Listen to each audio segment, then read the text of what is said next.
Halo teman-teman, selamat datang di channel ini. Kali ini aku nggak akan bahas film superhero, horor, apalagi komedi receh. Tapi satu film Indonesia yang relate banget sama kehidupan kita di era digital, Budi Pekerti. Film ini bukan cuma soal Bu Prani, seorang guru BK yang viral karena video singkat, tapi juga tentang kita semua yang hidup di tengah banjir opini, cancel culture, dan media sosial yang kejam. Yuk, kita apresiasi film ini bareng-bareng. Ngomongin film, kita nggak cuma bisa bilang bagus atau enggak seru, tapi juga perlu mengapresiasi. Apresiasi sastra itu bukan cuma soal paham alurnya, tapi juga soal ngerasain emosi, nilai, dan pesan-pesan tersembunyi. Dan film Budi Pekerti ini, menurutku, punya semua itu. Kita bakal bahas film ini dari 4 sudut pandang. Memahami, menikmati, menilai, dan menghargai. Jadi bukan cuma nonton, tapi juga merasakan dan merenung. Dan percaya deh, film ini tuh bikin kita diem. Bukan karena ngantuk, tapi karena kita dipaksa mikir. Pertama, kita kenalan dulu sama filmnya. Disutradarai oleh Wregas Banuteja, dibintangi Syaine Febrianti, dan jujur, akting beliau bener-bener JLEB.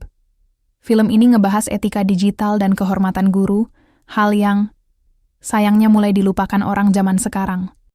Bu Prani, si tokoh utama, bukan guru biasa. Dia kuat, sabar, tapi juga manusia. Konfliknya nggak cuma di luar, sama netizen atau media, tapi juga di dalam rumahnya sendiri. Dan yang paling bikin aku merinding adalah alurnya yang bolak-balik, bikin kita ngerti luka lama yang belum sembuh. Ada film yang bikin ketawa, ada yang bikin tegang, tapi film ini bikin hening. Ada adegan di mana Bu Prani cuma diam, tapi diamnya itu justru lebih lantang daripada teriakan. Kita diajak ikut ngerasain sempitnya ruang batin tokoh. Secara visual, ciamik, warna-warna netral, pencahayaan lembut, keheningan yang justru nyiksa. Musiknya hampir nggak ada, karena yang dibutuhkan bukan suara, tapi rasa. Satu kata, sunyi yang menggugat. Kalau soal nilai moral, wah ini kaya banget.